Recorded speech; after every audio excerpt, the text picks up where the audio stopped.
தன் திருத்தூதர்களின் மனநிலையும் எடுத்து கூறும் நேரமும் இதுதான். யூதாஸ் ஏற்கனவே தான் செய்ய போகும் தவற்றை நன்கு தெரிந்திருந்தார்.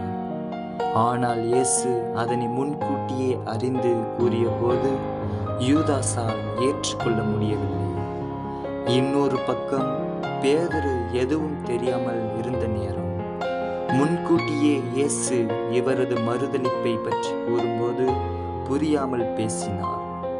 நாமும் பல நேரங்களில் இந்த 2 திருத்தூதர்களைப் போலத்தான் வாழ்கின்றோம். காட்டிக் கொடுக்கவும் மறுதலிக்கவும் நாம் தயங்குவதில்லை.